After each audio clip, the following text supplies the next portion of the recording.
Radio diagnostic अपनी जी diagnostic lab है वो असी अज जी पीपी मोड़ पर अपना मोहाली च पायलट प्रोजेक्ट है, पहला प्रोजेक्ट है। वैसे ये टोटल 80 करोड़ का प्रोजेक्ट है। तकरीबन असी जोड़े साढ़े डिस्ट्रिक्ट के 23 हॉस्पिटल 25 हॉस्पिटल ने पहला उन्होंने सारे लावे, फिर उदों बाद फिर इन्हों एसडीएस लैवल पर हर जगह पर मतलब काफ़ी जी पंजाब की जनता को जी चीज़ और एक एबडोमिन जो टेस्ट से वो 3000 का जोड़ा बाहर 7-8 हज़ार तो घट नहीं होता। जी 65 तो 75% घट रेट के उत्ते तुहानूं जिहड़ियां सहूलतां है प्रदान की जानी सारियां। तो बकायदा ये जरूरी कि बंदा साडा जिहड़ा हैल्थ कार्ड होल्डर वही आ, बाहरला बंदा कोई भी आके तुसीं इत्थे करवा सकते हो, तो उहदे कोल भी यही चार्ज किया जाऊगा, ना कि मार्केट प्राइस की जाऊगी। पीपी मोड पर क्यों जरूरत पई? ये जरूरत इस करके पई कि क्योंकि आम तौर पर की होंदा है कि असीं लैब स्टैबलिश करते हैं, सानूं स्टाफ की कई दिक्कत आ जाती है। जिहड़ा एक कंपनी करसना कंपनी जी हिंदुस्तान का पहली स्टेट है पंजाब जिहड़ी कि ये काम शुरू कर जा रही है।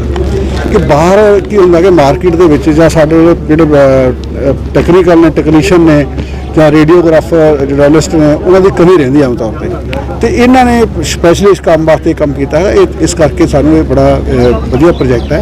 प्लस ये कि भी जिहड़ी सर्विस जिहड़ियां हैगियां ने बहुत फास्ट हो जानी है। जिवें हॉस्पिटल के असी वधिया टैसट असीं पीजी कराने, पीजी च लंबी डेट मिल जाती है कि जी फलाने दिन टैसट उत्थे डेलोस्ट्री इन्ना दिन पे लगणगे, इस दिन आओ इस दिन आओ, पर इत्थे तुसीं नाल दी नाल करके तुसीं उहनूं पेशेंट नूं सर ये कंपनी बारे दस दिओ जी, कंपनी हैगी की है ते इहदे विच किन्ने परसेंट सरकार दा रहूगा जां जिहड़ा नहीं इहदे विच की हुंदा है असीं इन्हां नूं लैंड प्रोवाइड कीती है। हाँ जी, जिहड़ा इंफ्रास्ट्रक्चर बाकी चाहिए वो प्रोवाइड किया है, बाकी मशीनरी सारी इन्हां दी आ, स्टाफ भी होगा। ये तकरीबन 43% डिस्काउंट है तुहाडा। हाँ, डिस्काउंट के उत्ते सानूं जिहड़ा रेट हैगा ਉਹਦੇ ਉੱਤੇ ਸਾਨੂੰ ਜਿਹੜੀ ਅਸੀਂ ਟੈਂਡਰ ਕੀਤਾ ਸੀ ਬਕਾਇਦਾ 4-5 ਫਰਮਾਂ ਨੇ ਸਾਡੇ ਕੋਲ ਟੈਂਡਰ ਦੇ ਵਿੱਚ ਉਹਨਾਂ ਨੇ ਪਾਰਟਿਸਿਪੇਟ ਕੀਤਾ ਸੀ। ਸਭ ਤੋਂ ਵੱਧ ਜਿਹੜਾ ਸਾਨੂੰ ਇਹਨਾਂ ਨੇ ਆਪਣਾ ਦਿੱਤਾ ਮਾਰਜਨ ਇਹਨਾਂ ਨੇ ਦਿੱਤਾ ਹੈਗਾ। ਅੱਛਾ ਸਰ ਇਹਦੇ ਚ ਸਰ ਸਰਕਾਰ ਜਿਹੜੀ ਸੀਗੀ ਮਤਲਬ ਮਸ਼ੀਨਰੀ ਖਰੀਦਣ ਦੇ ਲਈ ਆਪਣੇ ਕੋਲ ਪੈਸੇ ਨਹੀਂ ਸੀ, ਆਪਾਂ ਪ੍ਰਾਈਵੇਟ ਮਸ਼ੀਨਰੀ ਨਹੀਂ ਇਹਦੀ ਗੱਲ ਹੁੰਦੀ ਸਰਕਾਰ ਕੋਲ ਸਭ ਕੁਝ ਹੁੰਦਾ ਹੈਗਾ, लेकिन एक प्रॉपर तरीके ਨਾਲ हर हॉस्पिटल चलाने वास्ते ये बड़ी जरूरत होती है।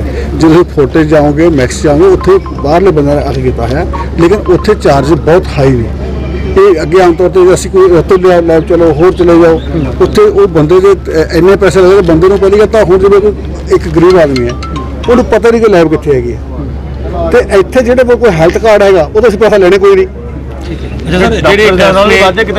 बाहर ना लिखो तो इत्थे लिखो नहीं, डॉक्टर नैचुरली है लिखना पऊगा, जो डॉक्टर बाहर लिखूगा लिखा कागज करांगे असीं। डॉक्टर साहब जेडे प्राइवेट हॉस्पिटल डॉक्टर टेस्ट लिखते कि वो भी इत्थे आ सकणगे? आ सकणगे उन्हां कोल भी यही प्राइस तैयार कीती अपनी ਲਈ होगी। ऑनलाइन अपॉइंटमेंट का भी कुछ हैगा या ऑनलाइन भी हैगा, सारा कुछ होएगा। सर दूसरा जो मुख्यमंत्री साहब ने किया साडी पहली प्रायोरिटी होएगी ਜਿਹੜੇ ਸਾਡੇ ਹਸਪੀਟਲ ਦੇ ਪੇਸ਼ੈਂਟ ਨੇ, ਸੈਕੰਡਰੀ ਪ੍ਰਾयोरिटी दूसरी।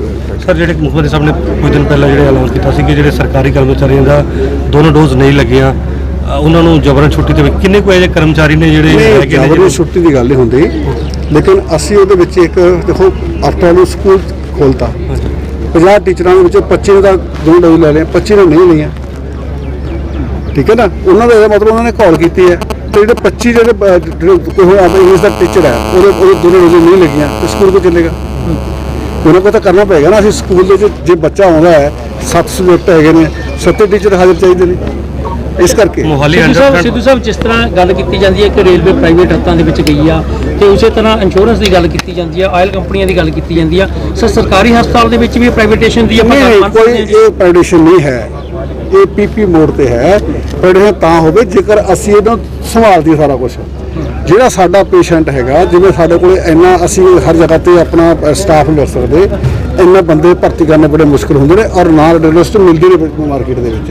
ਇਹ ਜਿਹੜਾ ਸਾਡਾ ਸਿਸਟਮ ਹੈ ਲੈਬ ਦਾ ਉਹ ਸਟਰੈਂਥਨ ਕਰਤਾ, ਉਹ ਉਸ ਤਰ੍ਹਾਂ ਆਈਪੀਡੀ ਚੱਲੀ ਜਾਏਗਾ।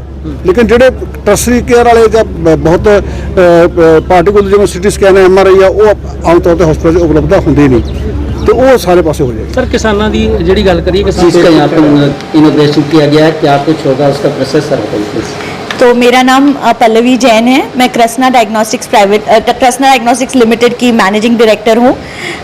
आज पंजाब सरकार और कृष्णा डायग्नोस्टिक्स के बीच में जो पीपीपी एग्रीमेंट हुआ है, पब्लिक प्राइवेट पार्टनरशिप, जिसमें हम 25 जगहों पे सीटी स्कैन की सुविधाएं, 6 जगहों पर एमआरआई की सुविधाएं, 30 प्रोसेसिंग लैब्स, एक सैटेलाइट लैब और 95 जगह पे कलेक्शन सेंटर्स, ये पूरा प्रोजेक्ट इतना बड़ा है जिसका पूरा टेंडरिंग प्रोसेस हुआ था। बहुत ही ट्रांसपेरेंट तरीके से टेंडरिंग प्रोसेस हुआ था। हमने पार्टिसिपेट किया, हमारे साथ और भी लोगों ने पार्टिसिपेट किया था और हमने जो डिस्काउंट ऑफर किया उस बेसिस पर हम L1 साबित हुए और आज से ये सेवाएं पंजाब के लोगों के लिए ऑनरेबल सीएम साहब और ऑनरेबल हेल्थ मिनिस्टर साहब ने पब्लिक के लिए इसको ओपन किया है और इसका फ़ायदा पंजाब में रहने वाले हर एक व्यक्ति को मिलने वाला है कि कोई भी यहाँ पर आकर अपना जो भी हेल्थ केयर सर्विसेज है, जैसे सीटी स्कैन करवाना है, एमआरआई करवाना है या पैथोलॉजी की जांचें करवानी है, वो बहुत ही कम दरों पे इनको मिलेगी, जो प्राइवेट मार्केट से लगभग 50 से 75% लो है।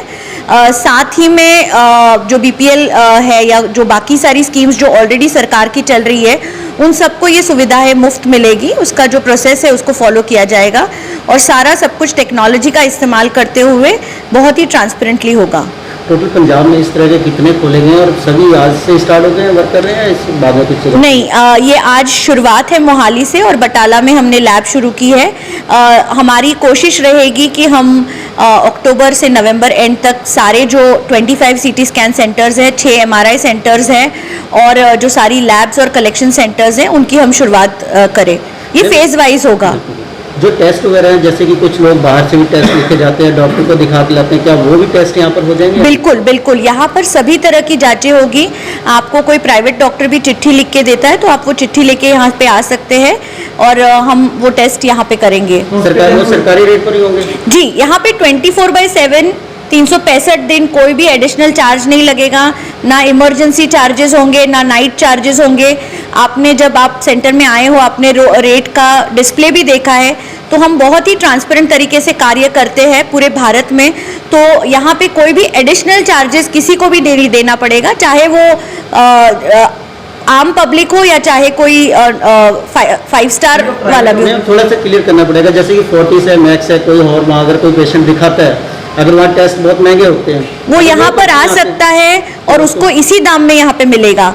सपोज मैं नाम नहीं लेना चाहूँगी, लेकिन कोई प्राइवेट सेंटर में अगर वो टेस्ट उसकी 2000 में होती है, यहाँ पे वो लगभग 600 से 700 रुपए में होगी।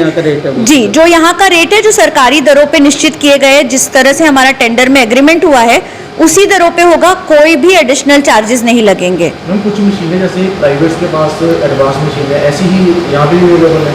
आप ये इनफैक्ट प्राइवेट से भी ज़्यादा एडवांस टेक्नोलॉजी है। हमने ये हमेशा कोशिश रही है कि हम जो हाई एंड सर्विसेज है, अगर आप सेंटर भी देखोगे तो इसी तरह से हमारे सारे सेंटर्स बनेंगे और इसी तरह से हमारे सारे सेंटर्स हैं। तो क्वालिटी में हम कहीं पे भी कॉम्प्रोमाइज़ नहीं करते, हाई एंड टेक्नोलॉजी का इस्तेमाल करते, ताकि हम ज़्यादा से ज़्यादा लोगों को सेवा दे सकेंगे कम से कम समय में। कौन सी मशीनें इस वक्त? मोहाली सेंटर में अभी हमने सीटी स्कैन लगाई है, हमने एमआरआई लगाई है और हमने हमारी पूरी प्रोसेसिंग लैब शुरू की है, जिसके इसको क्लस्टर वाइज डिवाइड किया गया है। तो मोहाली लैब के साथ कुछ कलेक्शन सेंटर्स जुड़े हुए रहेंगे, उनका लॉजिस्टिकली प्लानिंग करके वहाँ पे कलेक्शन सेंटर पे ब्लड कलेक्ट होगा और वो सारा प्रोसेसिंग के लिए यहाँ पर आएगा। Thank you.